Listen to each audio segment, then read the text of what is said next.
1, 2, 3, 1, 2, 1, 2, 1, 2, 3, 1, 2, 1, 2. All right, say something, bro. Testing. One, Okay, Mac, two, say something. testing. 1, 2, 1, 2, 1, 2. That sounds. Say Check that. one, check one, check one, Yeah. check Test, one, test, check test. one. Say what now? What do you mean very Testing. high?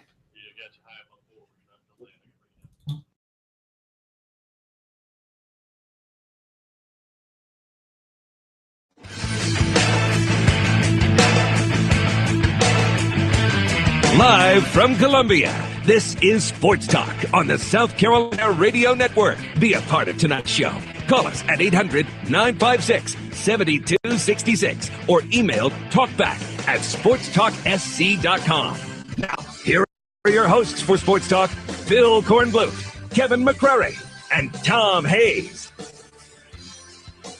We're looking at all kind of guys. Again, there's no position that's safe. So, we got some guys that played hard. The thing that we got to make sure we get the maximum effort out of the guys that are in the game. We got help coming on the way next year. We've got some defensive players that are on the way that we think can really help us and so forth. It's going to be very similar to last week. Loud place. It was extremely. I don't know if it can get any louder. The stadium will be big. There'll be a lot of people there. Field's the same length. Goalposts are the same height. I mean, we got to go in and enjoy it. Good evening, everybody. Welcome into Sports Talk, South Carolina Radio Network here on a Wednesday night. It is hump day. We get over the hump tonight, and it's all downhill towards the weekend. Clemson and Louisville. Looking forward to that game. Bobby Petrino, he just made a little comment about how loud it is in the Carrier Dome, and even though it's a smaller stadium compared to Death Valley, it is enclosed. And when they have 48,000 people in there, number one, it's very hot, and number two, it does get loud in the Carrier Dome. And so he makes a simple comment about, yes, it's loud in the Carrier Dome, maybe as loud as any place will be all season. Knowing that he's going into Death Valley, now he's been put on the defensive all week long, trying to, quote, clarify his comment about the fact that the Carrier Dome gets loud. Some people need to get off it and quit trying to stir up a controversy where none exists. Meantime, Steve Spurrier today, USC practicing once again this afternoon. We've got some news from that we'll pass along to you. You heard Lorenzo Ward from yesterday talking about his defense. Today, some of the offensive guys talked. There was a players-only meeting that Dylan Thompson called and ran to kind of clear the air. Steve Spurrier sat down with the guys from Spurs and Feathers for an interview, and he was asked the R question, retirement. We'll play that for you tonight and let you hear what he had to say about that. We'll also hear from Bobby Petrino. It's also Wednesday night. That means the M&M boys will be here, Will Merritt and Corey Miller, to break down the Tigers and the Gamecocks for us. So we got a great show for you tonight, 800-956-7266, and our email talkback at sportstalksc.com and on Twitter at sportstalksc. All right, K-Mac is here. Professor Tom Hayes back with us as well. So what do you take from all of that, K-Mac, from what we've been hearing today? What do I take from all that? Well, yeah, the Steve Spurrier stuff is very interesting. He sounds a lot more upbeat, but he was asked a question. And anytime he loses a game or wins a bunch of games, that question is going to pop up based on where he is in his career. But he does sound a little more upbeat now than he did earlier in the week. Well, it's going to dog him now moving forward as he hits 70. Mm-hmm. He'll be hitting 70 on the next birthday. And listen, in college football, especially on the recruiting trail pro, they might revere you, but they're still going to do everything they can to beat you in recruiting, and they're going to tell these recruits, hey, he could be retiring any year now. And I'm 70, and guess what? Frankly, Scarlett, I don't give a because I'm 70. I don't care. I've seen it all. We'll hit a break. We'll be right back.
right, it's Sports Talk here on a Wednesday night from downtown Columbia, Main Street. Your Sports Talk show of Main Street, South Carolina. Good to have you with us. Phil Kornblut, Kevin McCrary, and the Professor Tom Hayes. Came back a little bit in the dumps tonight because the Dodgers got dumped from the NLDS last night. Yep. It's all over. See you later. Have a nice off season. Come join the rest of the crowd. Well, some the crowd that didn't make the playoffs, made some the that only made the playoffs in name only. I'm still scratching my head how every other year and every year the Cardinals and Giants do it. Nobody in their lineups scare you at all. Until October. Until October, and then they play that. I guess they play a more concentrated ball. I know both teams have elongated at bat, spoil pitches they can't hit, and wait for their pitch. This is the only thing I can see that they do, because they don't scare anybody. Pretty amazing. You think about the biggest spenders in baseball. Yankees didn't even make the playoffs. Dodgers go out in the divisional series round. Detroit spends a lot of money. They go out quickly. I mean, baseball. Boston didn't make the playoffs. They spend a lot of money. The Angels spend a ton of money. They got put out in the division round. It's just, money does not equate to winning in baseball. Scouting and having the right group of guys around. And then at the end of the day, it's still baseball too. Clayton Kershaw might be the MVP in the National League. The voting's already in. He's definitely the Cy Young Award winner, and no one would dispute that he deserves that. Best lefty in the game. He loses twice in that series, and twice goes into the seventh inning with at least a 2-run lead. And that's crazy. I mean, that's craziness. And in the past 2 years, he's 0-4 against St. Louis in the postseason. That is crazy. But that's baseball. That's what's crazy about baseball. It's remarkable that the Cardinals do this every year, though. A great baseball mind once said, it's a round ball and a round bat. And you have to hit it squarely. Do you know who said that? Do you know who that is? Well, they attributed to Joe Garagiola. Teddy Hefner. Teddy Hefner. No, Joe Garagiola is. He uttered that one morning on his show. Okay, that's when he probably subliminally picked up what Joe Garagiola. I really thought Teddy creted that saying personally. Yeah, I didn't think Joe DiMaggio. No, Joe Garagiola. Oh, Joe Garagiola. Yeah, him too. Not Joe DiMaggio. Yeah, but it's a game of inches also, Corn, and I love it. Who said that first? I have no earthly idea, but Keith Jackson. The ground ball that was almost fielded at second base would have been out number one. Then a line drive, when you don't have, I think Hanley Ramirez is still in the game. You don't replace him yet for defensive purposes, and it just barely ticks off, barely misses his glove, and then the big fly, and they lose. They go home. All right, 800-956-7266. Our lines are open. Jump on board. Got a lot of good stuff coming your way. The M&M boys. No, not Maris and Mantle. They're still dead, but very much alive. What? Just stop. Okay. Corey Miller and Will Merritt will be. I wish they were alive. I would love for Mickey Mantle and Roger Maris to come walking through that door. With Larry Bird. With Larry Bird. I don't think we should make any more baseball references. I'm still too upset about what happened. Anyway, the M&M boys, our M&M boys will be here. Corey and Will, talking about the Gamecocks, Tigers, respectively. We'll also hear from Dabo Sweeney, who he's happy. He's just happy right now. Dabo, Tigers are winning, scoring a bunch of points. Got a big home game coming up against Louisville. Probably realizes if he can get by this one, there's not much standing in their way to run the table except South Carolina at the end of the season. I know. Georgia Tech is right. I mean, we can't sleep on them, although I'm sleeping on them because I've watched them. I've actually watched them play a few games, and I'm still a little underwhelmed with Georgia Tech. But that always seems to be one of those bugaboo venues down in Atlanta for Clemson, and a bugaboo game for them.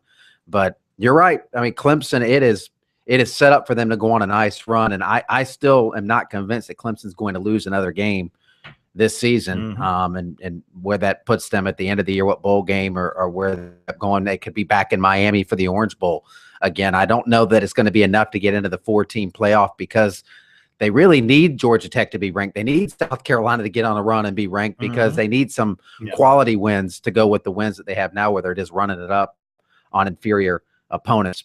But you mentioned the happy with Dabo. Corn's referring to the lip syncing of the Pharrell Happy song, which you need to go to sportstalksd.com. If you do one thing today, go to sportstalksc.com.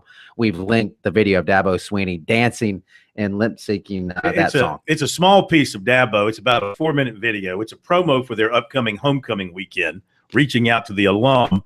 And they open up with Dabo saying a little something and then breaking into the lip sync of the song. Then they edit in a bunch of students on campus lip syncing the song. And some staff, quick little right? shot of Dabo again. Yeah, some staff people. Then the president says something at the end, President Clemens. And then they wrap it up with a nice little video to promote the homecoming weekend for the Tigers. Dabo dancing and singing is worth the price. Getting back to the game, though, this is an interesting football game for Clemson because if everything is clicking on all cylinders, as you say, they should run the table. The key point is, but when you get into physical play like Louisville, what they can't have is another hit on the offensive line to cut in that depth. Mm-hmm. Because if that happens, then you have some problems you can't really deal with because they're short on numbers right now until Gore comes back from his appendectomy. So it'll be interesting to see how they handle this on Saturday because I agree with Dabo that Louisville's front defensive front is going to challenge Clemson's offense. And Louisville's offensive front is very good. Yeah. Bobby Petrino in his career is excellent in road games. He's something like 26-5 on true opponents' home fields, not neutral fields. Make that 20-6 in true road games. And I know they haven't played the toughest of schedules. I mean, they've played Miami, they've played Virginia, they've played Wake, they've played Syracuse, FIU, Murray State. So they really haven't had a hard-hitting schedule, and that's probably why at 5-1 they're not ranked. But impressive numbers on defense: 21 sacks, 12 interceptions. Number one ranked defense in the country statistically in terms of yards allowed per game. This, at least on paper, looks like it could be a test for the young quarterback in Clemson's offense, and we'll see how they respond. We'll hear from Swinney after the Tigers practice coming up in just a little bit. As far as USC goes, some notes compiled by David Cloninger, GoGamecocks.com. Corey Robinson was back at practice today after missing yesterday with a left ankle injury. And Dylan Thompson said he's confident in himself. The teammates are confident in him. Cody Waldrop didn't practice, is feeling good, is hopeful to practice on Monday. Pharaoh Cooper said Thompson called a players-only meeting to clear the air. Senior spoke, saying season is over. A.J. Can says captains called players-only meeting. This is from Willie Smith. To let all know the season isn't over. Says practice has been good this week. Offensive line hitting a groove in run blocking, Can says, and believes after watching tapes that they're going to run even more moving forward. I would think so. And Thompson says his confidence level remains high. So those are some of the tweets coming from reporters after the USC practice. I would agree with that assessment that more of the running game should be called on in the second half of the season. When you consider that, Furman shouldn't be much of an issue, but when you go to Auburn, if you can create any kind of a decent running game, then you're going to have a chance to be around in the fourth quarter. One thing I do want to mention to Gamecock fans, though this won't ease the disgust you feel over losing these last two games, in particular the Kentucky game. You lost them. Well, I'm just going to point out that Alabama at Ole Miss, Alabama had a 7-point lead in the fourth quarter with the ball, and they lost the game. So, I mean, it happens. The fact that it's happened to South Carolina 2 weeks in a row just makes it all the more painful. But even the best team in the country can blow a lead when you think they're going to nail it down. They didn't get it done offensively, nor did their defense step up. Best team in America right now, in my opinion, just in my opinion, by eyes only, is Mississippi State. Oh, come on. I'm serious. Don't look at the name. Look at how they're beating I'm not looking people. at the name, look but at I those mean, big lines of scrimmage they have on both sides of the ball. They look to me. So you would take them over Oregon? You Yes. would take them over Auburn? Yes. We'll find out when they play Auburn.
And we're back at Sports Talk, South Carolina Radio Network. Marshall McFadden, the former standout linebacker at South Carolina State, out of Lamar, has signed with the St. Louis Rams practice squad. He had been with the Raiders and the Steelers. Former Somerville star, wide receiver A.J. Green of the Bengals, carted off the field today in practice.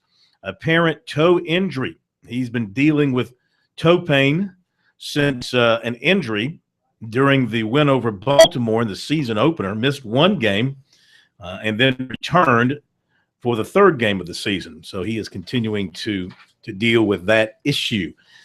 Some nut job on Twitter today tweeted the following about Auburn and Gus Malzahn.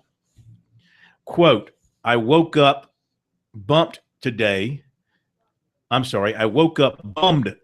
because there are still some Auburn people alive. Hopefully I can get that C4 in Jordan Hare to go off. The real goal, he continued, the real goal is to be able to chop Gus's head off on a live YouTube feed, ISIS style. Of course, this guy now is being sought. They are investigating.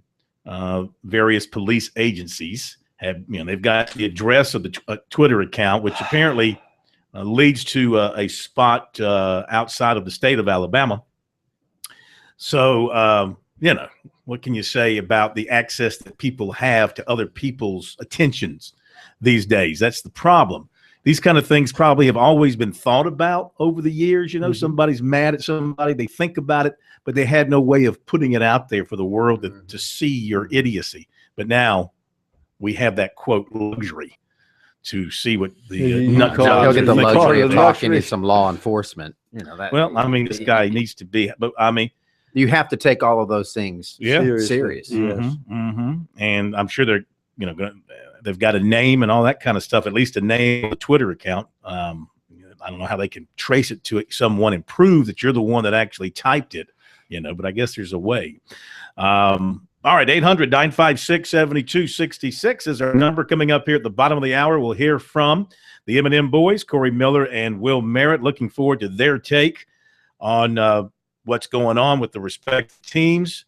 I'm sure Corey is not going to be any kind to the Gamecocks after the way they – yes, he did. But I imagine he won't be kind to them at all in the way that they lost that game. And will be honest in his assessment of Clemson and their performance over NC State and what the Tigers need to do to keep on rolling. We'll see if he's caught up in Deshaun mania. Remember now, he played with arguably the greatest quarterback in Clemson history, and I think he would tell you he's the greatest quarterback in Clemson history. One Woodrow Dantzler. And it's hard to argue that Woody is not. I know you're a big Charlie Whitehurst fan. Well, Taj Boyd owns every major record now. Yeah, but if he won an ACC title. If you had to take one to win you a game, would you take Taj or would you take Woody? Woody played in the NFL last Sunday.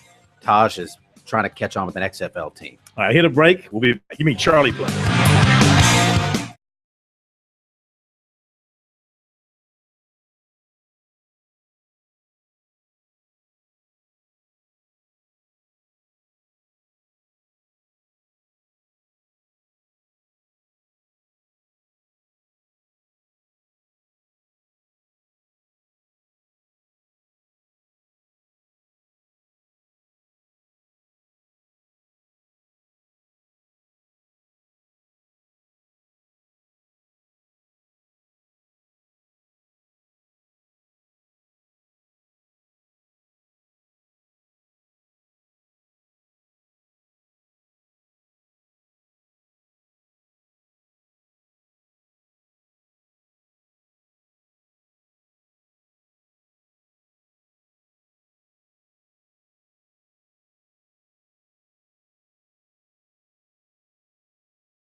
We're back at Sports Talk, South Carolina Radio Network. Good to have you with us. Phil Kornblut, Kevin McCrary, Professor Tom Hayes. 800-956-7266 is our number. When we get around to taking your phone calls, be sure to dial us up at that time. Follow us on Twitter at SportsTalkSC, the website sportstalksc.com, where you can watch our video feed, which is going out right now at the bottom of the page. See K-Mac over there and the pro over there. I'm over here. I don't know why they have this arranged where you see K-Mac's face and most of the pro's body. It was too scary when it was the other way around. And my back. I don't get it. We don't have the TVMA graphic ready to go yet. We're still settling into our new studios here. We're still under construction for those watching. Yeah, this is not our table for the long run. We will have a fancy schmancy professional table and everything. We're still settling in the new right now. This is just our poker table. We've covered it up. It's a work in progress. Anyway, you can watch us, and also if you missed the show, go back to the website, pull up the video, and watch the show that way, or listen to the show that way. It's there for 24 hours until a new show is recorded, and of course our audio stream as well on the website too. So you can watch us and listen to us should you lose us over the airwaves. All right, it's Wednesday. Time to welcome in our M&M boys, Corey Miller, former Gamecock, Will Merritt, former Tiger. Good to have the two of you with us. First of all, Corey, you called it. You said Kentucky.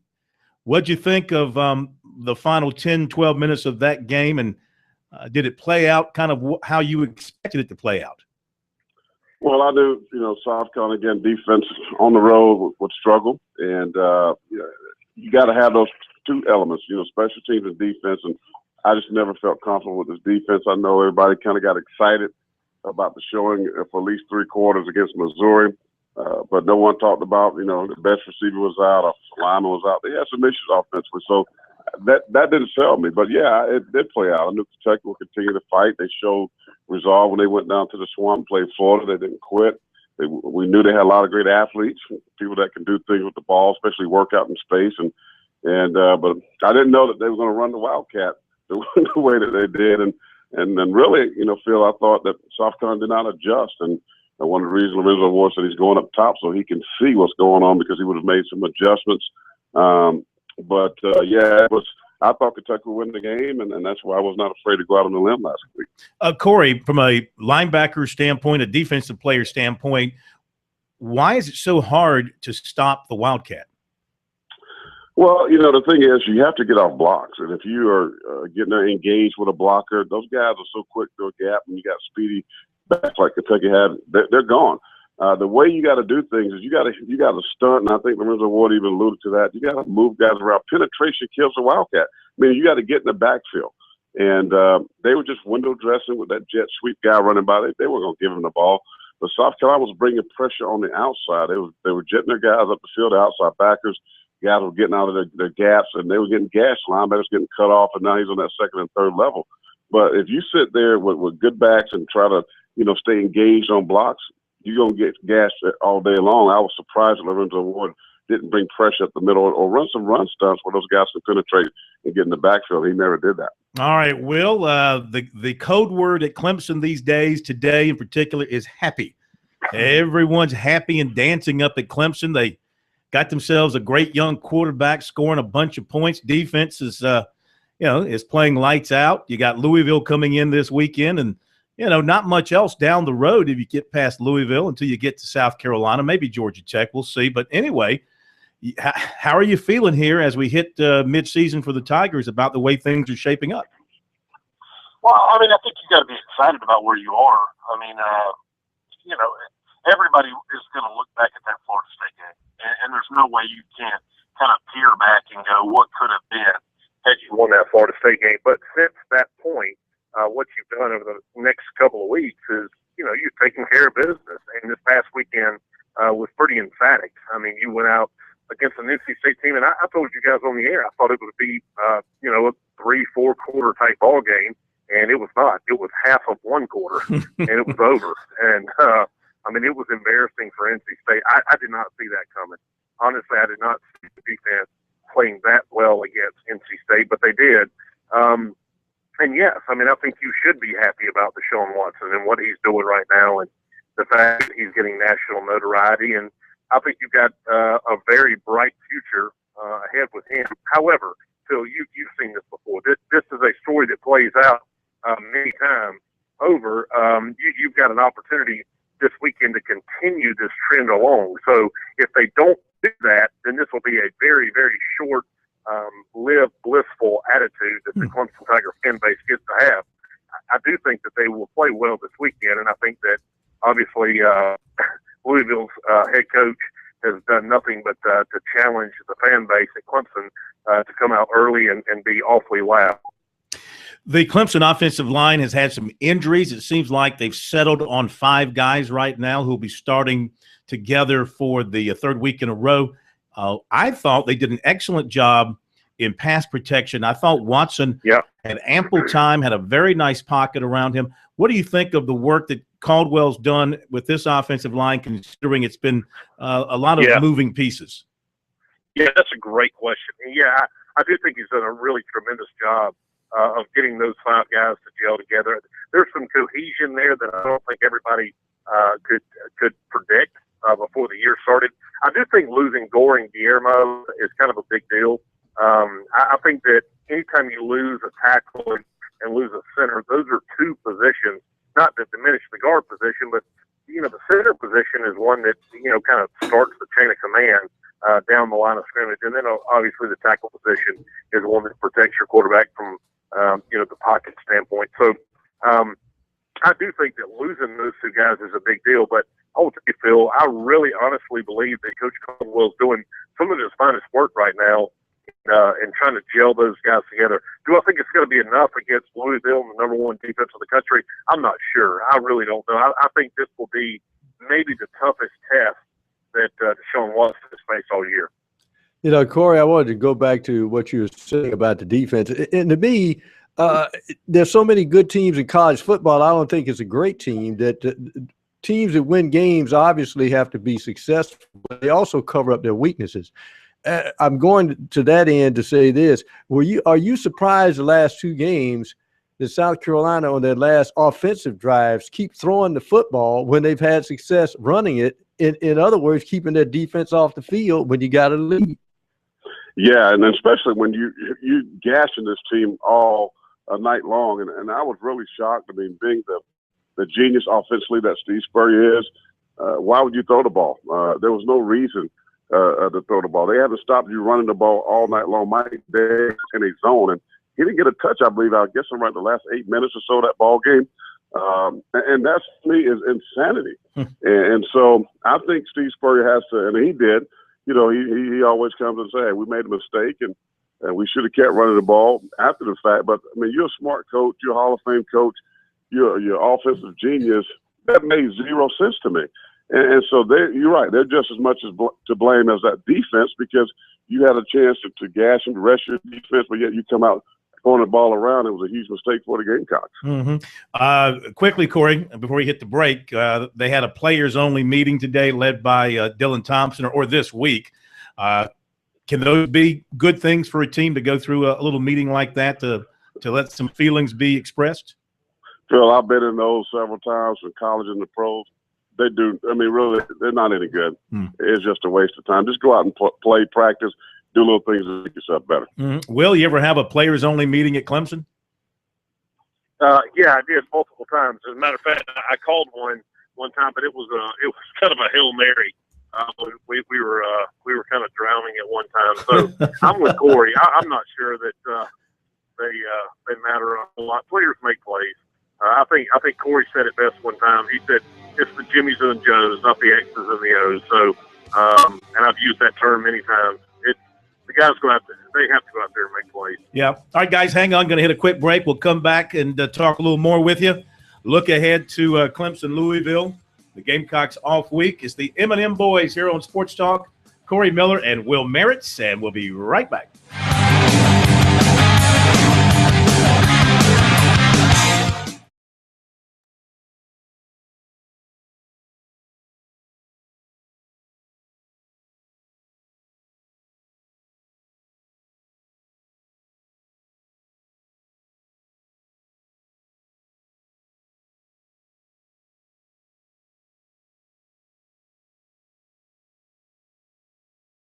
1 2 1 2 1 2. All right, do you hear me now? You still hear me? 1 2 1 2 1 2. So the cough button doesn't work. 1 2 1 2. You hear me?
All right, we're back. Sports Talk. M&M boys. Will Merritts, Corey Miller with us here on this Wednesday night talking to Tigers and the Gamecocks. And Will, defensively, you know, they played a terrific game. They shut out a team that had gone up and down the field on Florida State. I thought Jacoby Brissett in that Florida State game made maybe the play of the year, even though it was a loss. That play in which he broke 3 sacks and then threw a touchdown pass, I think will go down as maybe the play of the year, the individual player of the year, or one of them in college football when you go back and look at it. What did you see defensively from the Tigers that keyed that shutout? Well, I think the one thing they did is they kind of were, you know, they were called out a little bit from the week before. And I thought they were pretty relentless to the end of the whistle. I thought that they did a great job of pushing all the way to the sidelines. They didn't give up on plays. Even when NC State had opportunities to go up on the scoreboard, it seemed they were very hungry to kind of prove themselves as a defense. It was just like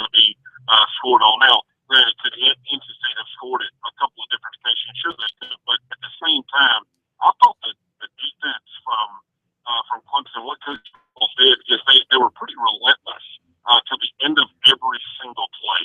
And it's going to take that against Louisville, or else this will definitely be a fourth quarter ball game. Corey, the Gamecocks now with 6 games to go, sitting right at 500, and they still have to go to Auburn. They still have to go to Florida. They still have to go to Clemson. So if you were talking to a group of Gamecock fans, well, you're talking to Gamecock fans across the state. At this point, moving forward, what's your advice for them on how to deal with the rest of this season, what to expect, and how to deal with the reality that they're not going to have the kind of season they've had each of the previous 3? Yeah, you just got to hold on. And I think as a fan, what you want to see is improvement. I think this week is a great week for South Carolina to kind of self-evaluate themselves and what you do. You break down the film and see what you can do better. Maybe change up some players. You get some young guys in there. And you know they got a tough schedule. I mean, you got 2 cupcakes. You got Furman and you got South Alabama. You should win those. That'll give you 5. Tennessee at home, and then at Clemson, at Florida, and at Auburn. Those are going to be tough games. And hopefully you try to win, 2 of those and get to maybe, 7-5, hopefully 8-4, and say, hey, you know what? We got 8-4. We struggled. But still, it's not a horrible season. It's not the old Gamecocks. And we're having a bad year. We win in 8 games. We're okay with that. Those Spurs said today, he's bringing in some guys, hoping to help them out. So you hold on. You hope that you can, get the 7-8 win and see what happens. But I think you're looking for improvement each and every week. And the reality has hit in. I mean, it hit home very hard here in Columbia for sure and across the state of South Carolina. How do you handle the quarterback situation? I mean, on the one hand, you want to win as many games as possible. On the other hand, you have a senior quarterback. You've got to get Connor Mitch some work to start getting him ready and preparing for 2015. How do you handle that? Well, you just can't concede. If you start playing Connor Mitch, just throwing him in the game, that says to the fans and everybody else, you have quit. You've given up on the season. But what I do think, the way if I would do it, Phil, if I was a head coach, if there's a game that I felt like, we had control of, I would give him some spot duty, meaning put him in for a series or so, just to get him some reps and let him throw the ball down the field. But you can't give him a ton of reps because that's saying to the fans that, hey, we're conceding our season. It's just not going to work out. We're happy with whatever happens. He's going to get reps against Furman. He's going to get reps against South Alabama. And then hopefully you can find some games in there that you can get him in a series or 2 in a big-time college setting to try to prepare for next year. But if you can't do Dylan Thompson like that. He's been a warrior for you. He's been around. He hung behind Connor Shaw. He's a great leader. You got to let him finish out the season. But when you get an opportunity, put Connor Mitch and some of these other guys in the ball game and let them play. Will, did you see enough improvement? Oh, go ahead, Will. Yeah, I think it's interesting that you're talking about, Mitch versus Thompson with Corey when, a lot of Clemson fans are talking about the same thing. They were begging for the backup quarterback early on in the year. Think about the dichotomy between the 2 teams. You've got one school that is sitting there going, hey, man, should we or should we not play our backup guy? You got another school that's sitting there going, please, God, play the backup guy. And you see, how the difference he's made once you put him in the ball game. I'm not saying all 4 of these guys, take the first and second team from South Carolina and Clemson, they're all just tremendous individuals and they're all really good quarterbacks. But you see, talent always kind of plays itself out in the face of adversity. I think that's where South Carolina and Clemson both have been in completely different scenarios, and you're seeing those seasons play out completely differently. Guys, as always, we thank you so much for your insights and your intellect and your football knowledge. And we will talk to you guys again next week and have a great rest of the week and a great weekend. Will, I know you'll be at the Valley. Corey, you may be on the road to Alabama or somewhere to watch the youngster suited up for the Crimson Tide. Enjoy your weekends, and we thank you for the time tonight here on Sports Talk. The M&M boys, Corey Miller and Will Merritt, with us every Wednesday night, 6:30 here on Sports Talk. We'll be right back.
Once again, our thanks to the M&M boys for being with us here on Sports Talk. Jump to your phone calls. We go to George in Spartanburg as we approach top of the hour. Hi, George, and welcome into Sports Talk. Hey, Phil, it's George Levinas again from Spartanburg. I had a real quick question on, just so happens, on football recruiting for the Gamecocks at the quarterback position. I don't know if you noticed this or if this has been brought up, but late last night I saw on the ticker tape on ESPN that the quarterback we had tried to recruit from Pennsylvania or from New Jersey, Brandon Wimbush, who had committed to Penn State, decommitted and committed to Notre Dame. And I know we've got Lorenzo Nunes coming in, but my question is, with that happening, do you think that may have an impact on Brandon McElwain the following year, since he's from Pennsylvania? Well, yeah, I think that South Carolina is they're 1-6 with Brandon McElwain, so they've got a decent shot with him right now. And he was at Auburn this past weekend. He was very impressed with Auburn. Auburn put on a great show, winning a big game against an SEC rival and winning it impressively. And they have a senior quarterback, so he can see an opportunity there. Penn State is one of his final 6. So now that position is back opened up. Virginia Tech's in the hunt, Duke and Florida, and the Gamecocks. So he has not indicated a leader among those 6. So Penn State was still on his list, even though they had that other commitment. So I don't know if it affects him all that much. He was still considering them. Is it his dad or mom went to South Carolina? Both of them. Oh, both of them. I believe both of them did. And his grandfather, his grandparents lived near the stadium, not too far away. So he got strong roots here in South Carolina and in Columbia, which might be. Thank you. With South Carolina eyeing this young man, and he's supposed to be very good, 6'1", 210. He's a thrower and a runner. If they're not interested in Chad Kelly, if indeed Kelly does have serious interest in South Carolina, but they don't want to pursue him, it could be because they don't want to do anything to scare off this young man from up in Pennsylvania, who they have a real good shot at. Quickly, we go to the mayor of Pelzer. Happy to report that I successfully navigated my way through Pelzer and West Pelzer twice yesterday without any issues. I may get you Saturday. Yeah. Come to lot 20 and pick me up. I may do that. Yeah. Give me a call. I'll give Arch my number. But now I'm going to complain. And I don't complain often. If Corey's going to get on and talk, I think he should stay on and take calls. Well, that's not a complaint. That's a suggestion. Well, okay, now my complaint. Get a Gamecock and a Clemson guy on there. Don't get a Clemson guy and an anti-Gamecock on there. And I've been a big fan of his for years, but Dude played there and gave his blood, sweat, and tears. I don't think he's not anti-Gamecock. No, he just doesn't drink the Gamecock Kool-Aid, and he tells it the way he knows it from a guy that knows football inside and out. You should appreciate his opinions. Be right back.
Live from Columbia, this is Sports Talk on the South Carolina Radio Network. Be a part of tonight's show. Call us at 800-956-7266 or email talkback@sportstalksc.com.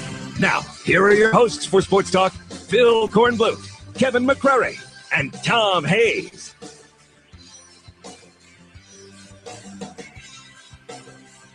Okay, we're back. It is Sports Talk, South Carolina Radio Network on a Wednesday night. Thank you so much for being with us.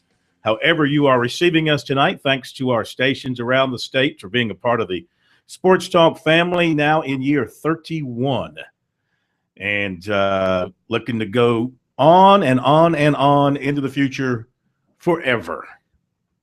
How long will that be? We don't know. Oh, no. Just going to keep on chugging.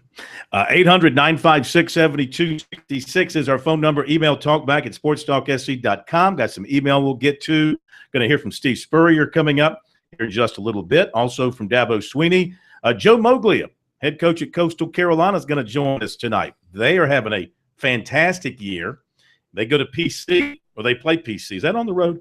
They play PC this weekend in their Big South opener. Let me check that. They are at PC this weekend. So we'll chat with him coming up a little bit later on. It is time now for our State Farm Insurance high school football report, South Carolina State Farm Bureau Insurance Report. And it's time to tell you about the players of the week for week number 6, courtesy of David Shelton of the High School Sports Report. And the 4A player of the week is Dupree Hart from Northwestern. Had 340 yards passing and 3 touchdowns, and he rushed for 114 yards and 2 more touchdowns as Northwestern won its 4th in a row. Of course, he's committed to the College of Charleston to play baseball. Your 3A player of the week is Daniel Carr from Midland Valley. He passed for 228 yards and 4 touchdowns and had 80 rushing yards and 2 more scores for his team on Friday night. Your AA player of the week is Nate Schlosser from Academic Magnet, junior running back, 227 rushing yards and 2 touchdowns in a win over North Charleston. Academic Magnet is 5-1. Now, I can remember years ago when we used to do the Friday night scoreboard and we talk about Academic Magnet. I had to laugh and because they weren't the only team they could play and possibly beat was Military Magnet. And we would get a sarcastic call every Friday night. Y'all ain't giving that Academic nigga Magnet. Oh yeah, you could tell. Do you know what their nickname is? No. The Raptors. The Raptors. The Raptors. The 1A player of the week is Richard Garvin from Allendale Fairfax. He went over 1,000 yards on the season by rushing for 228 yards and 6 touchdowns in a win over Denmark Oler. And your Skeeza player of the week is Matt Taylor from Richard Wynn. Had a huge game and a win over Carolina Academy, 187 yards rushing and 4 touchdowns. He passed for 55 yards and another score. Richard Wynn is 6-0. There you go with the players of the week. And there you go with our South Carolina Farm Bureau Insurance high school football report for tonight here on Sports Talk. We'll be back. Steve Spurrier coming up.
We let the players off, the team off, the coaches off, the support staff.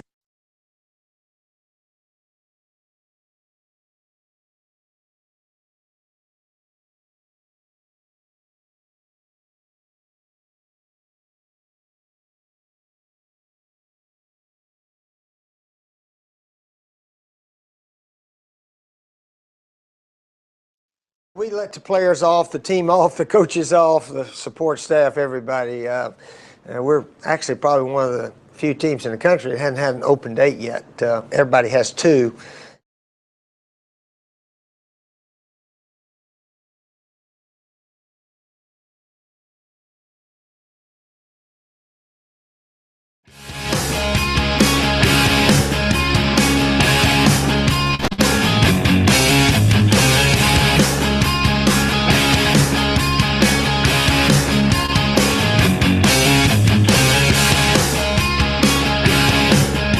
Now, Steve Spurrier did not meet with the media yesterday on a Talking Tuesday, so we have moved our USC Talking Tuesday portion to tonight since he has talked to some media today. Brought to you by South Carolina soybean farmers and their checkoff. Learn more at scsoybean.org. Pork powered by soy.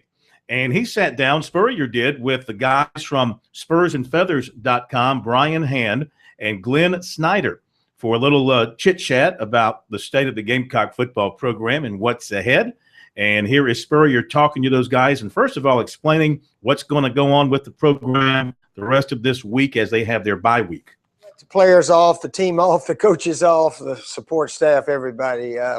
We're actually probably one of the few teams in the country that hasn't had an open date yet.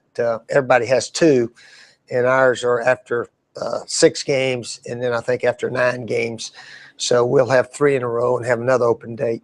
But I've always let the guys off for the weekend, sort of recharge their batteries and get ready to go the following week. So that's what we'll do this weekend. We'll practice briefly Thursday, and most of the guys are going to be excused from class on Friday because of the open date. So hopefully get coming back ready to finish up this season the right way. Will you watch football over the weekend? Certainly. There's so many good games on this weekend. Most of them involve the Western Division guys. But I got a lot of good friends, coaching over there, Mississippi State to Mississippi. Hugh Freeze, talked to him yesterday, congratulated him on the big win over Alabama. And all those coaches, there's a lot of good games on. Is this the right time for a bye week? Do you have a preference on bye weeks when they happen? No, that doesn't really matter. Looking back, we probably could use one after the 3rd or 4th game, but it doesn't really matter. We know what the schedule is to start with, and our schedule at the beginning of the season we thought was very favorable, and we've had a couple of losses here in a row. We couldn't hold the lead in the 4th quarter, so we're not playing our best, but hopefully our guys can recharge and we can do a better job coaching. Starting with me, we got to coach better and play better and try to finish up with a winning season, try to get to a bowl game, and go from there. What kind of positives did you see out of this last game, Coach, out of the Kentucky game? What could you kind of hang your hat on in terms of? Well, it was a disappointing finish, obviously. We ran for a whole bunch of yards. Running backs all played well. But I don't know how you get any positives out of losing the game. You certainly had a chance to win, which was the same as the Missouri game. But it's history, and we, as coaches, you always look back, oh, boy, I wish I'd called that play. I wish I'd called that defense or this, that, and the other. But you can't get them back. And once it's over, you try to regroup and learn from it and get ready for the next team.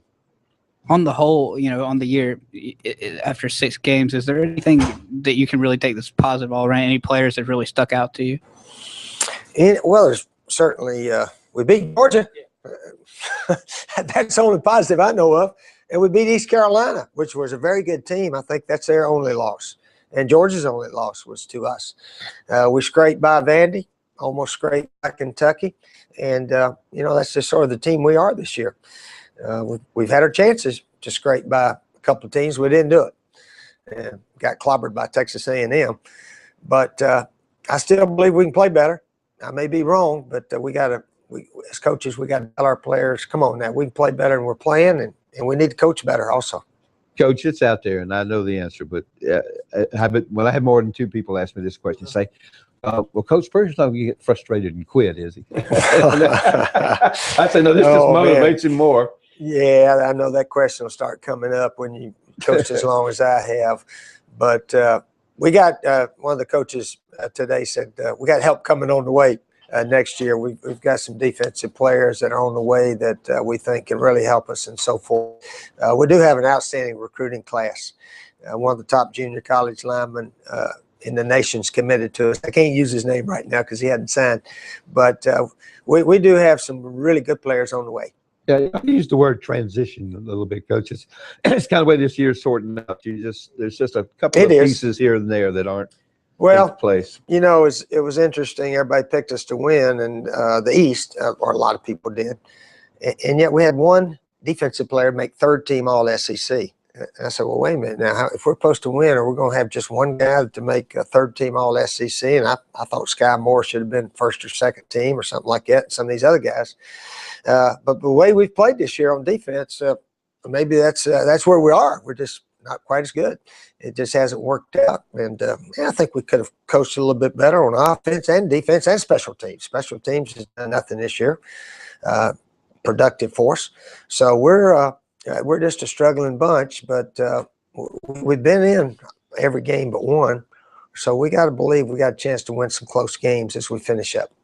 You talked about on your teleconference earlier this week that, you know, you're a couple fourth quarter finishes about away from being 5-1 right in the thick of things.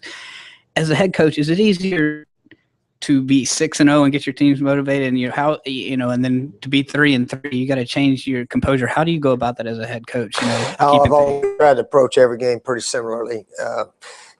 Have a game plan, see if you can execute it, get your team fired up and ready to play. That's a big thing we have right now. We don't have a lot of rah-rah guys. We don't have guys with fired up energy flying around. Sherrod Golightly, I love the way he plays. He tries. He might miss a tackle or two here and there, and he might drop an interception.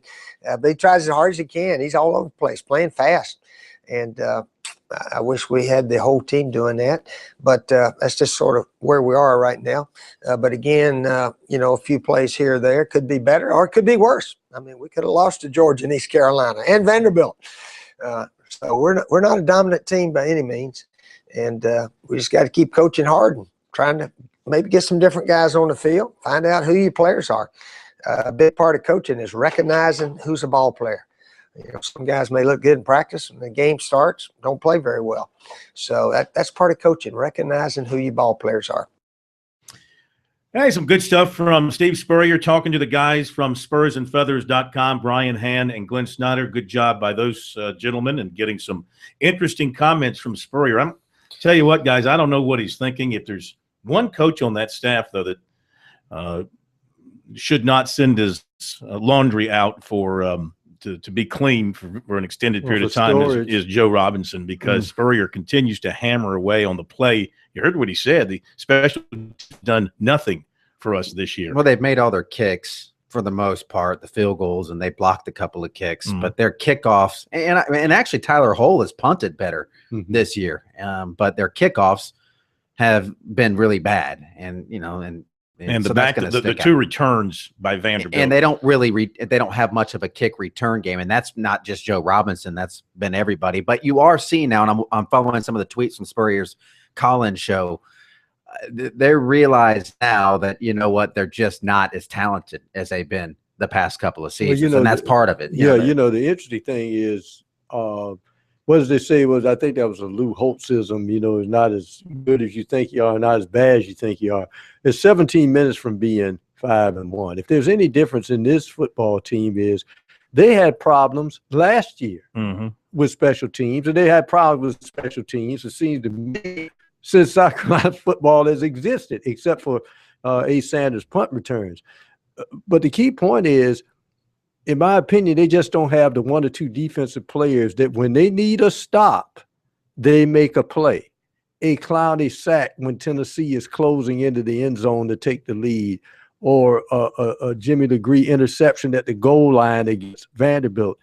There's no young player right now I guess you could say, has the courage or cojones right now to step up and take a gamble and make a play. Mm-hmm. And that's the key. All right.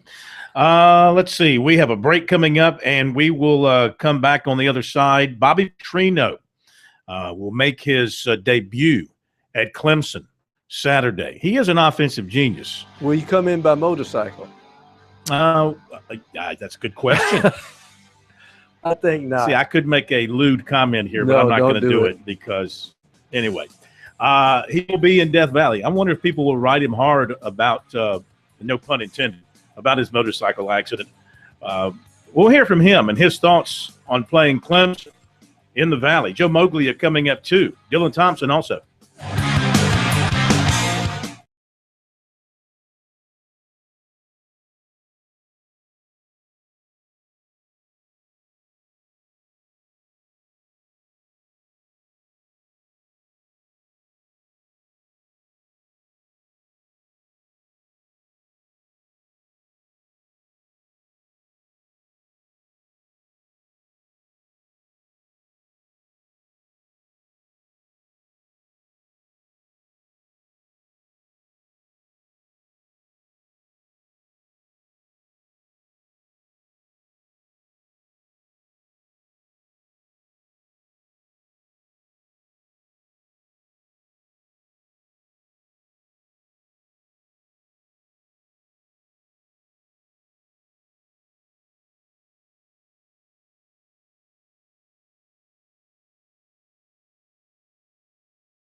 You know, right now, as far as offense goes, we're not explosive. We're not a team that's going to go out there and rack up 700 yards.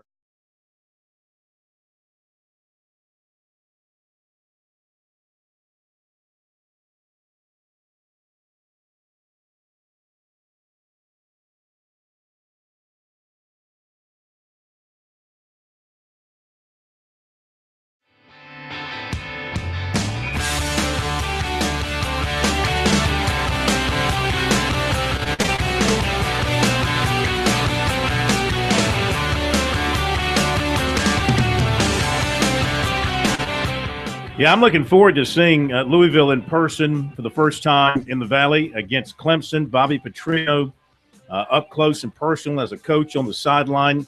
You know, he's had his off-the-field issues, but on the field, boy, he can run an offense. He can build an offense. He can usually develop a great quarterback and receivers, and they have got some talent. They're getting, in all likelihood, their top receiver back in Parker. They've got a decent running game, not great right now.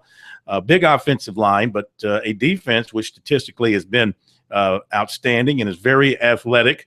But the offense has been a little bit of a disappointment to this point compared to his history of developing offenses. And in talking about getting ready for Clemson, Petrino admits that the offense just isn't where it's supposed to be.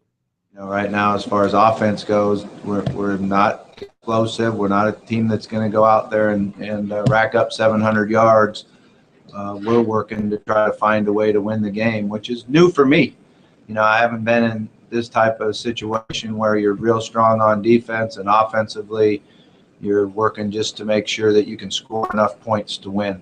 But have a great challenge ahead of us. Clemson's a very, very good football team. They're very explosive offensively. I think it'll be our biggest challenge that our defense will see to date as far as their ability to throw the ball deep, a running quarterback, a great receiver.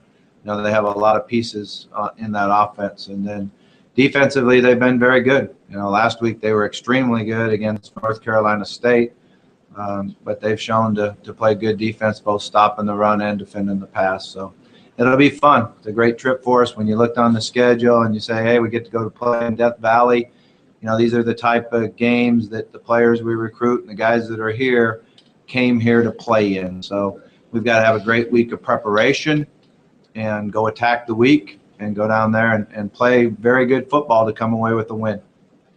What is Devontae able to do? Is there a chance he can play this week? Yeah, there's a good chance. He's been running routes now for over a week and had a good weekend. Today will be an off day for him, and then he will have an opportunity to come out and practice tomorrow and then kind of take it on a day-to-day basis from there. We have 2 of them available to play. I think I might have made a mistake the other night when I said Will was available to play. He was available in an emergency capacity, kind of what I said going into the game. But, I think it'll be interesting to see how he comes out and practices this week and what improvement did he make. Reggie improved during the game. I thought he handled the adversity well again. We'd like to get off to a little quicker start. But he did do a great job in the fourth quarter, made some big plays that allowed us to win the game. So we're going to go out there and practice and see how it all plays out. All right, some Bobby Petrino for you after practice this afternoon up at Louisville. Their standout linebacker, Lorenzo Malden, said that if they get the first stop, that he thinks that they can win the ball game. And so that will be something to watch early on. They're coming out to stop Clemson's offense from the get-go and kind of set a tone for the game. We'll be back. Coach Joe Moglia coming up.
Well, if you're in the state of South Carolina and you're undefeated so far this football season, raise your hand. And it won't take long to call the roll because it's only Coastal Carolina. They're the last unbeaten team in our state. Chanticleers 6-0 as they prepare to go to Clinton this weekend to take on Presbyterian for the Big South opener for both. We welcome in Coach Joe Moglia to Sports Talk. And first of all, good to have you with us once again. On the starts, are you at all surprised that you're sitting here undefeated? Hey, Phil. First of all, it's good to be on the show. Secondly, while I know we're the only 6-0 team, I think in the country in Division I, Charleston Southern is also undefeated. Oh my gosh, so you're right. It would be unfair for me if I didn't at least point that out to you. I was just setting you up so you could be a hero. I didn't want to be a hero. Okay, now in terms of your question, I don't look at it in terms of being surprised because, frankly, we don't look at when we're preparing for the season. We don't think in terms of groups of games. We think in terms of one game at a time. I think we were aware of the fact as we approached each game that we had a shot to be able to win that game if we wanted to doing what we needed to get done. And we knew in some cases we were going to have our work cut out for us. I'm delighted that we've won 6 games so far. I'm not surprised, but I don't look at it that way. Surprised wouldn't be the right word. I'm delighted to say I'm delighted for where we are right now on the schedule. Well, we met with you in the preseason when we came through on the tour. We talked about replacing some players and talked about replacing Taliaferro at running back, and you said, "Hey, we got a guy that's pretty good who could do the job, who could have played more in the past, but he was behind Taliaferro." Of course, D'Angelo Henderson, and he has been everything that you said he could be. I don't think there's any question about that. I think Hop deserves a lot of credit for that. He's a hard worker. He's been doing a good job in terms of providing leadership for the entire team. And Bill Durkin, who coaches him, has also done a great job with him. What about the play of your quarterback, Alex Ross? He's been tremendous ever since he stepped on campus, and it looks like he gets better every game. Well, I certainly think he gets more experience with every game. I think with he has started now 20 games or so, and I think with that type of experience and with the work ethic that he has and the time that he puts in with Dave Patton, our offensive coordinator, and the guy that works with him as quarterback, I think he has really done a tremendous job. What part of your offense in terms of the execution are you most pleased with thus far? Our ability to be balanced. The fact that we go into a game with the thought process that if we need to be, we're going to be 50-50. And then if the defense starts to give us something that we're better able to take advantage of, we'll do that. So at the end of a particular game, it may turn out that we ran the ball considerably more than throw the ball or vice versa, but we'll go into each game balanced. Now you're going into Big South play. You have played a pretty difficult schedule going into Big South Conference play. You played South Carolina State. You played Furman. You've been on the road a good bit. How well prepared do you think your guys are for going into conference play? Well, we're prepared for the next game, which is Presbyterian, which is the beginning of conference play for us. I think a shout-out is warranted to the Big South because the Big South has done very, very well as a league. I think the Big South has held its own against FBS opponents and has certainly held its own against non-Big South play. Mm-hmm. And so, we're going to be ready for our next game. And as we get more involved with the rest of the season, we'll be ready for those games. But it's a little bit a game at a time. I know that sounds cliche-like, but we're better prepared for the 7th game than we were the 3rd game. But so is Presbyterian, who's also playing the 6th and 7th game. Yeah, you're right. You've got 2 teams from the league in the top 25, you and Charleston Southern, who, by the way, is also undefeated, like Coastal Carolina, in case anybody didn't realize that, like me. Is it better coaching or is it better players around the league? What do you look at to point out to the rise of the Big South here? Well, I think our coaches within the Big South really, truly wind up doing a good job. I think we do attract better players. I think we've got a wonderful emphasis on academics. I think we are in nice locations in the country. But the reality is that the league as a whole is better. I think coaching's got something to do with that. Playing, the players have something to do with that. Recruiting has something to wind up doing with that. But at the end of the day, the Big South Conference, I think, held its own a year ago and is certainly doing at least that this year. Yeah, well, I mean, you've got 3 wins alone against the Southern Conference. So, people have said you should be in the Southern Conference. Maybe, maybe you're good enough where you are and you don't have to join them, just beat them. Someone else will make that decision for us on campus, and that won't ever just be a football decision. That'll be what's in the best long-term thought process with regard to the university. Sure. Now, what about PC concerns you the most? They had a very good win over Western Carolina last weekend. What do you think of what Coach Nichols is doing, and what do you have to be most concerned about? I think Coach Nichols is doing a great job with them. I've always thought that. I think this is the best team that we've played since I've been at Coastal in terms of PC. They're undefeated at home. They've won their last 3 out of 4. Their offense, averages close to 200 yards a game on the ground. We have struggled a little bit with our ground game defense. Last week, their defense had 4 interceptions. That's the reason why they certainly did. They won the game. It's a big part of the reason why they won the game against Western Carolina. They certainly beat Western Carolina, who handled Furman. They beat Furman, and we had to go to 2 overtimes to be able to wind up on the positive side of that game. So and it's a home game. They're going to be ready for bear. They're going to be ready to go. It's going to be a good game. Now, you have played in almost 2 months of the football season. You've played exactly 2 home games. That's you might be the only team in the country in that kind of situation. Only 2 home games in 2 months, and of course you'll be heavy with home games down the stretch. But would you like to see your schedule maybe a little bit more balanced in the future? I don't think there's any question about that, Phil. Yeah. You'd always rather have a more balanced schedule, but for whatever reason, we wound up with the schedule that we wound up with.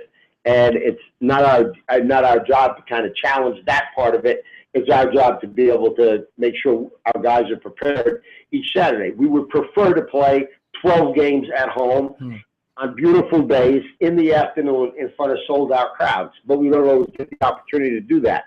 Yeah, your crowds have been great for the 2 games, though, about 10,000 for each one. Yep, we're averaging about 10 a game so far, which is great for us. Okay. Any stock advice real quick before we say goodbye? I think you got to take a look at the volatility index. I think it's a buy-in here. That's good.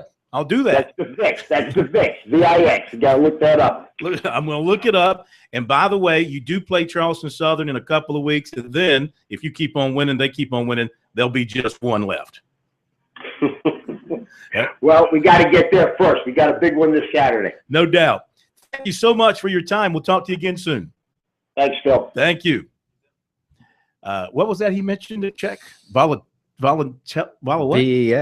right? Bro, what is that? He said volatility. Volatility. Well, index. last time I checked in my vast knowledge, it's VEX. VEX? I'm VEX. But I'm not. I have to apologize to Charleston. See, this is what every time I try to be smart, I do something stupid. I was going through my brain quickly. Undefeated teams in the state. And I got stuck on Coastal. I knew, Well, they are the only undefeated team that's ranked 3rd in the state. FCS top 25. But I apologize to Charleston Southern. Of course they're undefeated. And who knows? They might beat. Can they beat Vanderbilt this weekend? Because Vanderbilt is going to be pretty uninspired. They might have 15,000 people at that game. Be a golden opportunity for them to knock off an SEC team. But even a bad SEC team still has more talent than a good Big South team, I would think. Be right back.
It's good. Getting out here, getting back to work, learning from mistakes. It's good. Getting out here, getting back to work.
All right, we are back with you, Sports Talk, South Carolina Radio Network, and thanks once again to Coach Joe Moglia for being with us tonight. In just a moment, we're going to hear from Clemson coach Dabo Swinney, and recruiting coming up for you shortly, brought to you by South Carolina's Electric Cooperative, sponsors of the 2014 Touchstone Energy Bowl coming up December 13th in Myrtle Beach. Look forward to seeing you there. As far as Dabo Swinney is concerned, we just got the interview in from practice, and he sat down with the media, as he does on Wednesday evenings after the workouts, to update things with his program. And, of course, the first thing somebody had to bring up was the video put out today by Clemson football about being happy, trying to encourage alums to come back for homecoming in a couple of weeks. So here's Dabo talking about his performance in the happy video, and then on to his team. I just knew a room without a roof. That's the only part I really knew. And I knew happy. But that was something we did this summer for Alumni Association or something. We had fun time. So I don't know why they just got put it out. They figured you were happy after 40 minutes. Oh, yeah. I was happy. No doubt. Pharrell ain't got nothing on me. I didn't even know who Pharrell was until our bowl game. That's how sad that is. And we stayed at the Fontainebleau, and he was performing. That's right. And everybody was talking about Pharrell. I'm like, who's Pharrell? And literally, like a month later, that song hits. And I'm like, I know that guy. Anyway, all right. Well, good week of practice. Some breaking news. Moved Rod Byers to offensive line, and really. Obviously, he doesn't know a whole lot, but just, athletically on the hoof, I think it's a great move. It's a move I wish, we had made earlier. He really wasn't fired up about doing it, and but I think he's taking advantage of his opportunity now, and hopefully that'll be something that'll really pay off for us as we move through this season and also into next year. Other than that, pretty much practice as usual. Yeah, we've got him in. I guess that's what he's going to wear. We've got him in 70 out there. I don't know if he chose that or if that's just what they do him in Monday. Has he played much before? in high school? Yeah, he's played some offensive line. I mean, he's primarily been a defensive lineman, but it's not like Shatley. Shatley never played offensive line. Rod has, so he's got an understanding. And, it's just, I mean, really, I think it's a great move for our team and a great move for him. And we'll see where it takes us. Considering you're losing so many defensive linemen after this year, how does that affect your numbers, do you think, as far as having people available to play on the line next year? Oh, we'll be fine. I mean, we're going to be transitioning at that position next year. Obviously, we lose 6 seniors, but we still have a good frontline group. The biggest difference next year will be we'll still have good depth, but it'll be inexperienced depth.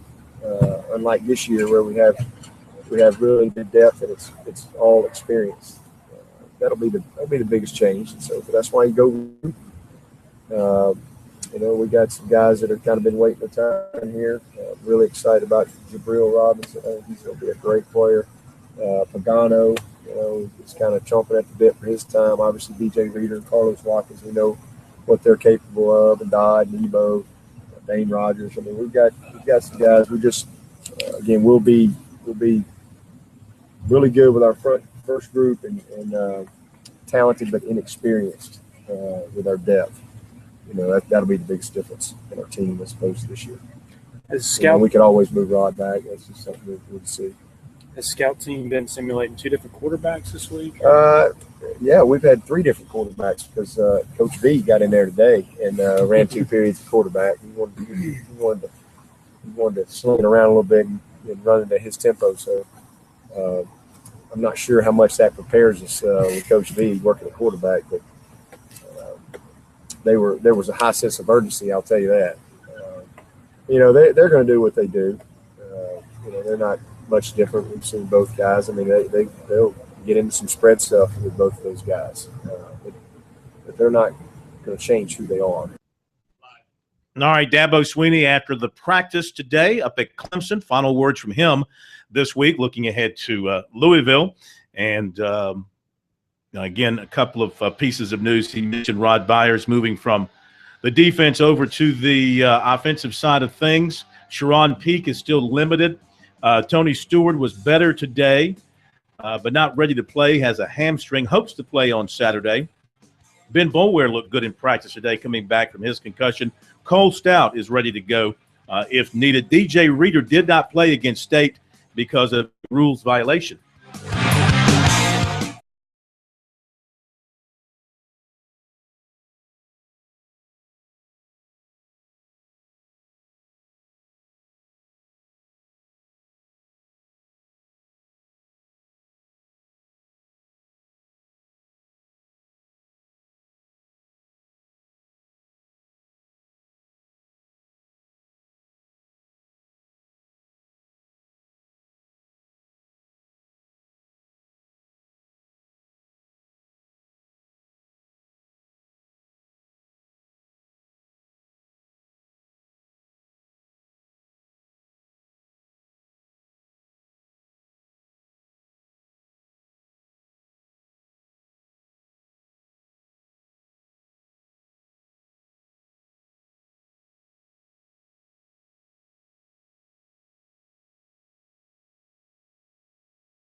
to get to the recruiting report tonight. Our recruiting report here on Sports Talk, brought to you by South Carolina's Electric Cooperatives, and we're sponsors of the 2014 Touchstone Energy Bowl coming up on December 13th in Myrtle Beach. Make sure that you make your plans to be there for that. Going to be a lot of good high school football players on display. They got a lot of big plans again this year for the ball game, including the announcement of Mr. Football in South Carolina at halftime. That was a big event last year. They'll do it bigger and better this year too. So make your plans, put that on your calendar. The fortnight of all-star games in South Carolina, beginning with the Touchstone Energy Bowl and then the Shrine Bowl the next week. So now we get you to recruiting tonight. Receiver Darius Slayton from Norcross, Georgia, took an official visit a couple of weeks ago to Georgia for the Tennessee game. Last weekend went unofficially to Auburn for the LSU game. He's also been to USC this season for the Georgia game. He talked with USC recruiter G.A. Mangus earlier in the week, just checking in, general conversation. He's not scheduled any other official visits. He's undecided about where he will go on those visits. He does not have a timetable, a decision, or a leader. Some other offers are Tennessee, Vandy, Alabama, Auburn, Florida, Georgia, Duke, Ohio State, Wisconsin, LSU. USC defensive back commitment Antoine Wilder, Lithonia, Georgia. He's out for the rest of the season, had major knee surgery last Tuesday for torn meniscus in a knee. He was hurt while playing running back. Had the option for surgery that would have allowed him to return this season, but opted for the more involved procedure so he could get healthy for college. He's been committed to USC since June, says he's still solid. He loves Grady Brown and Lorenzo Ward, firmly committed, he said, unless he gets blown away on a visit. He does plan to take an official to Louisville, and if they offer Georgia, he's also going to LSU for the Bama game, Georgia for the Auburn game, and Louisville when they play Florida State. He'd also like to get USC for the Tennessee game. His teammate and fellow Gamecock commitment defenseman Arden Key, he said, will go with him on those unofficial visits. Offensive lineman Clark Yarbrough from Virginia, a junior, was offered by Clemson last night. And in basketball, per his coach, Clemson has canceled this weekend's official visit of 6'11" Matt Newfield, who's a Canadian going to a school in Kansas. But Clemson called and canceled. And perhaps they've got somebody else on the hook that they like more. I'll have a story up tonight on John Carlos Reyes, a 6'11" player we've talked about before, but Clemson has remained in regular contact with him. Perhaps they like him more, and that's the direction that they are going to move him when it comes to the big guy. All right, the VIX index, by the way, was VIX down. Index? Is it VIX or the volatility index, VIX, down 2.09% today. So that should send a bit of a alarm through the stock world. K-Mac, final thoughts? Kind of a slow sports night. What am I going to do? I'm going to watch the replay of the Dodgers loss. How about you? Let's watch the Yankee postseason game. NBA Go back 4 years. Have a great night, and we'll see you tomorrow.